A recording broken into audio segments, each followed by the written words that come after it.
is a dynamic professional who has seamlessly transitioned from the world of fashion to the tech industry. Lacie was a luxury fashion project manager in Hong Kong and fashion designer for Jennifer Lopez, Nicki Minaj, and Adam Levine, under the leadership of Tommy Hilfiger. With this foundation in fashion design and marketing, Lacie made her career pivot and recently graduated from the Yale School of Management with an MBA focused on sustainability. Welcome, Lacie. Hello, thank you for having me. Well, it's a pleasure. And your career, I mean, we've known each other for a period of time in that transition period, as you can imagine. I tend to know people in those times.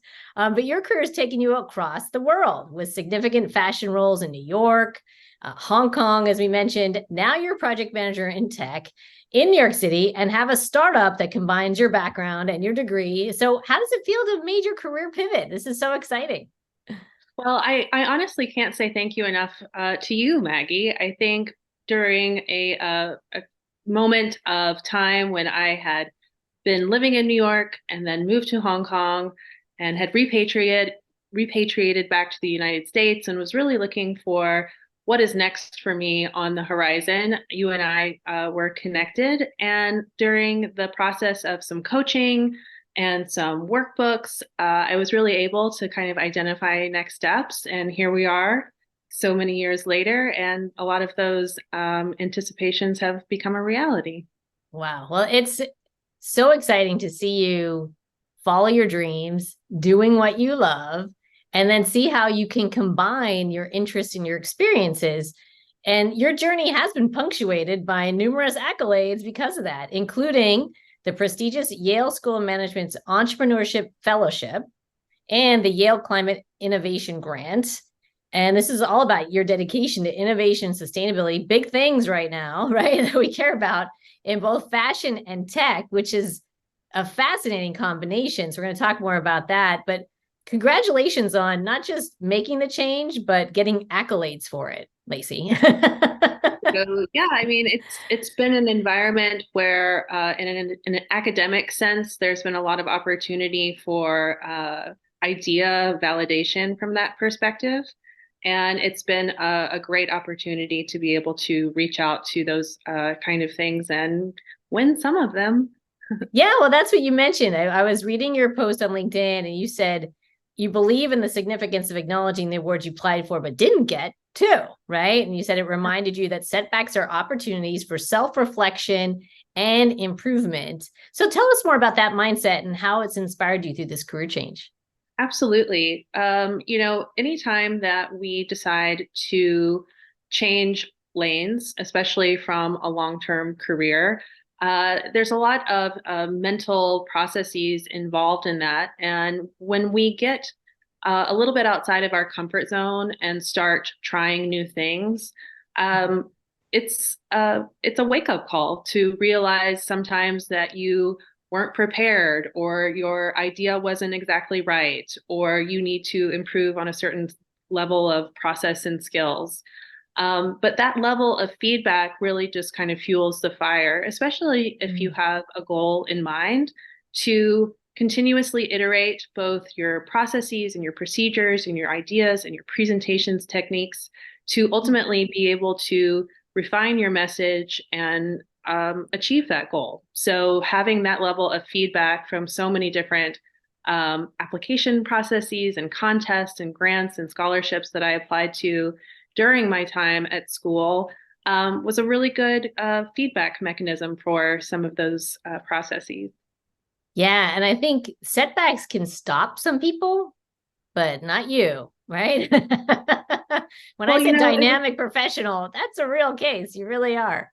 you really have to be ready, I think, during the time of a career pivot to go down a couple of rungs on the ladder, both Mm. from a professional perspective, from the validation of your network and your peers. Because anytime that we pivot, we are obviously trying something new. And when we've had a storied career in a particular Mhm. uh, lane and then decide to move into something new, I think that mental block can oftentimes be the thing that holds people back of not wanting to go down a couple of rungs on the ladder just in It's like order the ego to ladder, right? You got to go a couple rungs down that ego ladder. go. It's hard. Yeah, It right? is hard. And I think Yeah. that that is what holds a lot of people back from pursuing their dreams later in their career stages. Because if you have been very successful in one lane, it's challenging to move outside of that mentally. But for some reason, I just love being able to try new things. And it's like a muscle. The more that you get Mm. used to trying out new things, even though they might not always pan out, ultimately becoming resilient in that capacity, I think, really helps move agendas forward. For sure. And you're absolutely right, because I think the trying is the success, right? The trying a new thing, putting yourself out there is enough of a success. I think we've defined failure, at least I've had this conversation with other clients, especially recently. I said, wait, why was I seeing things as a failure if they didn't turn out exactly the way I thought? I've always learned something. And she's redefining failure for her team. Because if you feel like you're going to fail, you'll just stop innovating, or you'll stop growing. You'll stop trying new things if you're afraid that you won't look good, right? Or feel good about it. But when you focus on the trying, that's the victory. Yeah. Very, I mean, you've definitely tried new things where, like I said, I can't wait to get to more of that, which we'll talk about in a minute. But you also posted, and I think this is another great thing to bring up, having a mom that made a career change when I was young. It affected me in a positive way. I'm sure it'll affect your kids too. But as a mom of two 6 and 9-year-old, right, your career change showed how incredibly important it is to demonstrate to our kids the power of personal and professional growth, is the way you said it, right? Inspiring them to pursue their dreams fearlessly. You know, I love that. So what's it like what was it like to have your kids at your graduation? What did they say about the experience? What do they say about your career change? Do they get any of this, or how's it sinking in for them? It was really interesting because when I first started the MBA program, they were younger. They were maybe 5 and 7, and maybe even younger than that. And very quickly, they learned in their own network of friends and teachers that by telling people that mommy was going to grad school at this particular place, that it elicited a reaction from their network of people. Really Nice. funny to watch them start to kind of realize that there were certain things that you can do in life that receive immediate praise from your community. But for me, it's beyond that. It's for me the most important thing, and ultimately what really triggered my decision to go back to school and to pivot this career and start anew, was their daily witness of how I interact on a long-term basis with the community and society at large. I want to demonstrate for them what it means to give back in a variety of different ways, and use these academic skills that we put so much effort into when we're young, through grade school and high school and college, and then ultimately be able to use some of that to make positive, impactful change on society from a commercial standpoint. So that's kind of what I wanted to demonstrate to them. And I feel like it's getting through because they've picked up on certain academic pursuits that I'm doing. But ultimately, I want them to realize that mom was committed to engaging in the workforce in a way that sets a standard for them moving forward. Well, it's an inspiring standard, I can tell you. Like I said, having a mom that changed when I was 6, and watching her go through medical school, it, like you said, live your dreams fearlessly. It makes you realize, kids aren't a reason not to follow your dream. In fact, they're a reason to follow your dream, right? And you don't have to wait till they're all grown up to kind of pursue your own path. So in addition to your tech role and being a mom, you're an educator. And you're a faculty instructor at Belmont University's O'Moore School of Design, where you inspire aspiring designers and marketers. And I've seen the inspiring career videos from your students as they're doing their soul search research and job search into work they love. So what words of advice do you feel is important right now for those just starting out in their careers? What are you kind of teaching and what are you seeing, especially now that you've got this broader perspective on things? Yeah, absolutely. And to your credit, Maggie, the soul search research and job search workbooks were so impactful in my own career journey. We now use that as a textbook in the class. And so thank you for Well, I have engaging to tell you, it's one of the coolest things, I think. in I'm that just way. like, Well, hey, you look at get that. so much out of it. And so, in the process of doing these workbook exercises with the students in the class, a lot of really interesting conversations come up, specifically with regards to mindset. And what we talk about are the mental barriers that we put up for ourselves in order to keep ourselves psychologically safe. And so, what I see when I teach my Belmont class every week is 20 young faces, predominantly female faces, who are at the dawn of their career and are faced with a crossroads of pursuing their dreams fearlessly or going the safer route. And what I sometimes tell them is a conversation that I had with a friend who was a downhill skier, the kind that would, ski very quickly through the forest. And I asked them, how do you go so quickly downhill without running into the trees, without running into the obstacles? And the response to this conversation was, I don't focus on the trees, I focus on the path. I look at where the snow can take me, and that way I look around these obstacles and I don't focus on these individual barriers in front of my goal. And so when I talk to my students, we speak so consistently about having a mindset, a goal-oriented mindset. And so much of your workbook activities actually implement these opportunities.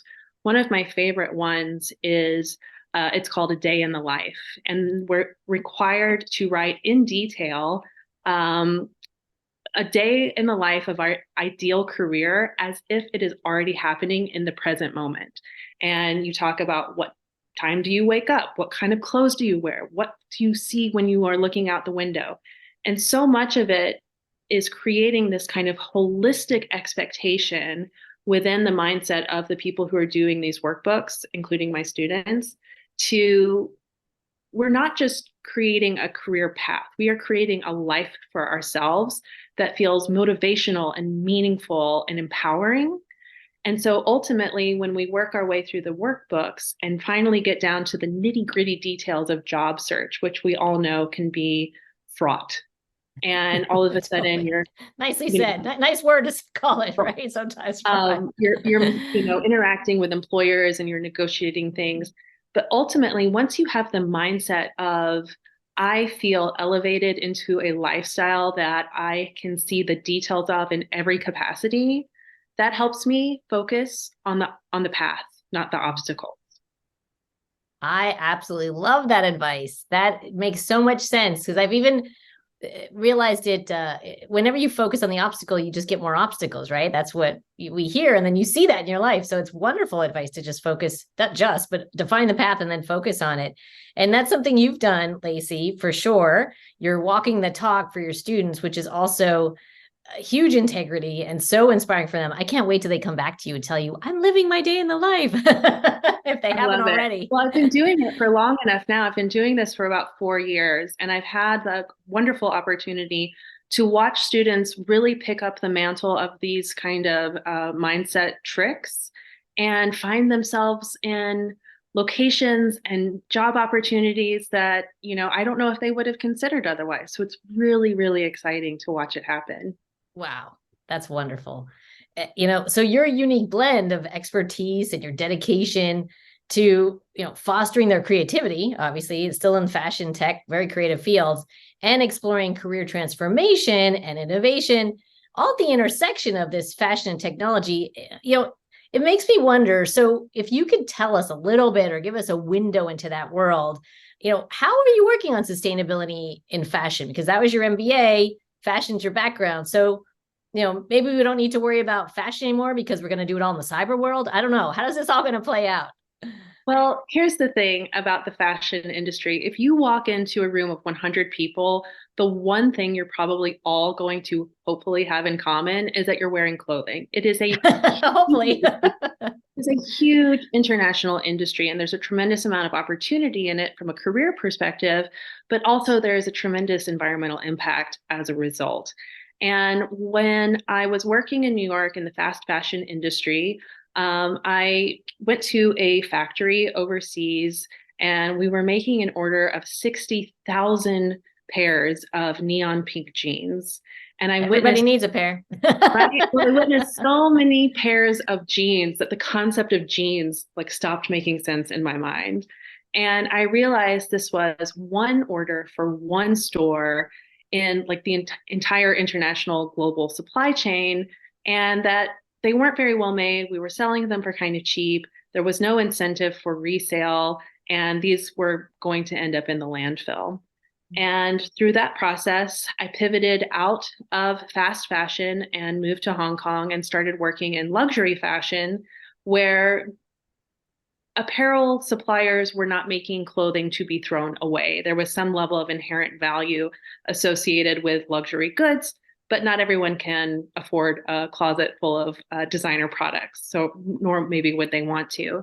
So when I repatriated to the United States, I started studying sustainability initiatives, and without getting too technical, came across some Web3 opportunities with regards to blockchain and NFTs and smart contracts, and enrolled in the Yale School of Management with a focus on sustainability, where I then leveraged their entrepreneurial resources to launch a fashion resale platform that then every time a garment sells in the future, I, as an owner, receive a royalty from that sale.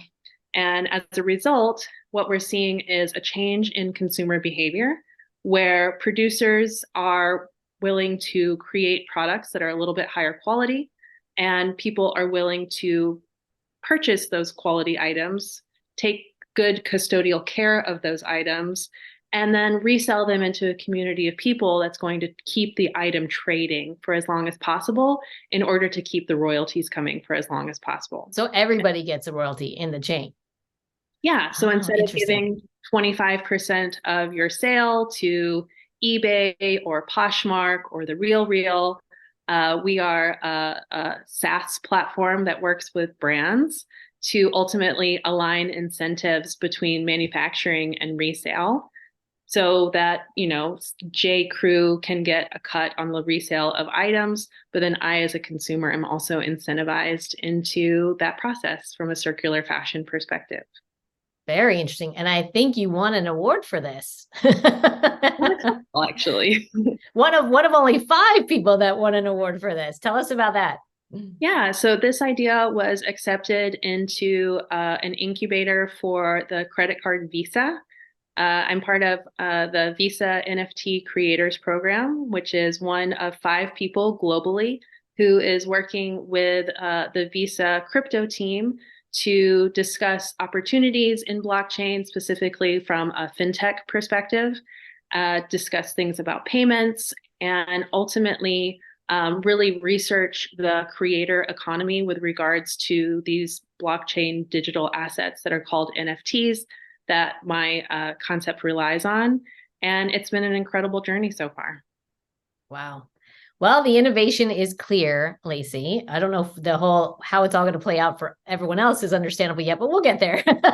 I'll put some links in the show notes. Right. Okay. We'll get it.